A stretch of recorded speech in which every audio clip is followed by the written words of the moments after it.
Tonight, we begin with a development that U.S. intelligence officials, NATO security planners, and senior Western defense analysts had feared might come one day, but hoped would not arrive this abruptly. Not after months of strategic positioning, not after long diplomatic signaling, but suddenly, quietly, and with consequences that may redefine the course of this war. What happened did not unfold through a press conference. There was no dramatic announcement, no public ultimatum, no visible escalation on television screens. Instead, it began the way the most serious geopolitical shifts often do, with silence. A silence so unusual that it immediately triggered alarms inside intelligence agencies on both sides of the Atlantic. Early indications appeared not in headlines, but in data. Communications patterns changed, diplomatic routines were disrupted. Schedules that had remained consistent for months were suddenly altered without explanation. And when analysts noticed that Kyiv's leadership had gone unusually quiet, they knew something significant was underway. This was not normal wartime silence. This was calculated. And intelligence professionals know the difference. Within hours, senior U.S. intelligence officials were convened for emergency briefings. What they were seeing did not suggest chaos or collapse. Quite the opposite. It suggested preparation, coordination, and a deliberate shift in posture that had not been shared publicly, not with the press, not with the public, and not even with some allied governments. At the center of this shift was President Volodymyr Zelensky. For more than 2 years, Zelensky's messaging had followed a consistent, almost predictable pattern. Defiance, resolve, absolute clarity on Ukraine's red lines, no concessions, no compromises, no ambiguity about territorial integrity.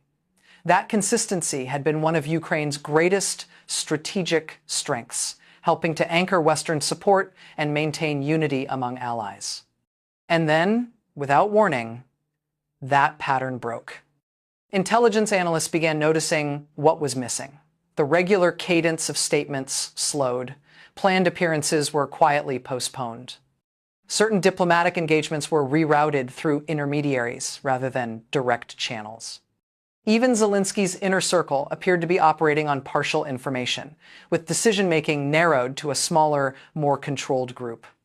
This was not hesitation, it was concentration. Behind the scenes, Ukrainian officials were engaging in private conversations that had not occurred at this scale in over a year. Conversations not about weapons deliveries or battlefield tactics, but about outcomes, end states, scenarios that, until recently, had been considered politically untouchable. And that is when Washington's concern deepened. Because when a wartime leader begins exploring paths that were once off-limits, it changes how adversaries interpret intent. It changes assumptions. It changes risk calculations. And in this case, U.S. intelligence officials became increasingly concerned not about what Ukraine was doing, but about how Moscow might interpret it. Shortly after these signals were detected, the CIA moved. What followed was not a public warning, not a speech, not a press release. It was something far more serious. According to multiple sources familiar with the matter, CIA Director William Burns authorized an emergency communication to Moscow through intelligence channels that have remained open despite the collapse of normal diplomatic relations. These channels are rarely used, and when they are activated, it is never routine. Burns's message was described as direct, unambiguous, and urgent. The warning was not about negotiation. It was not about diplomacy. It was about restraint. U.S. intelligence assessments indicated a growing risk that the Kremlin could misread Ukraine's evolving posture as weakness. And history has shown that when Moscow perceives weakness, it does not de-escalate. It presses harder. It demands more. It escalates. Washington wanted to make one thing absolutely clear. Any attempt by Russia to exploit this moment militarily or strategically would trigger a response far more significant than anything seen in recent months. This was not deterrence by press conference, this was deterrence by private signal. And it carried weight. William Burns is not just any intelligence chief. He is one of the few American officials who has spent years dealing directly with Russian leadership.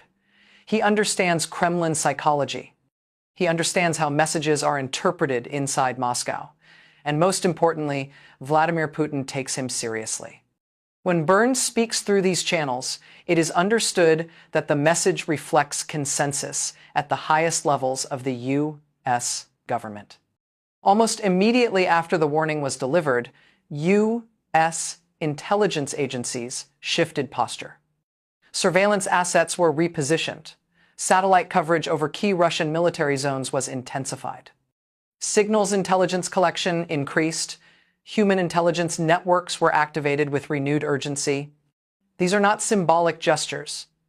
These are measures taken when escalation is considered plausible.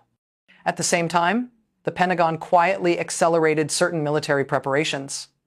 Officials declined to offer details, but sources confirmed that air defense systems and rapid response logistics were prioritized. The concern was straightforward. If Moscow interpreted Ukraine's shift incorrectly, the response might come swiftly and violently. European capitals, meanwhile, were informed through secure channels, not all at once, not publicly, but deliberately. London, Berlin, Paris, Warsaw. The message from Washington was consistent. This was a moment of risk. Unity mattered. Any hesitation or public disagreement could be seized upon by Moscow as evidence of fragmentation. And fragmentation, intelligence officials warned, would be far more dangerous than disagreement behind closed doors. What makes this moment particularly volatile is the pressure Vladimir Putin is currently facing at home. Russian military commanders are under strain. The costs of the war have mounted far beyond early projections. Sanctions continue to bite. And public tolerance, while controlled, is not limitless. In such moments, leaders often look for opportunities to reassert strength. Intelligence analysts fear that Putin may see Ukraine's shift not as an opening for peace, but as confirmation that sustained pressure is working. That belief, if it takes hold, could lead to escalation rather than compromise. And that is precisely what the CIA's warning was designed to prevent. But here's the complication. Some analysts believe Zelensky's move was not a retreat, but a test. By signaling flexibility without formally conceding anything, Ukraine may be attempting to force Moscow to reveal its true intentions. If Russia responds with restraint, negotiations become possible. If Russia responds with aggression, Ukraine strengthens its case that peace is impossible under current conditions. It is a dangerous strategy, a calculated risk, and it places enormous pressure on Putin. If he escalates, he reinforces Western unity.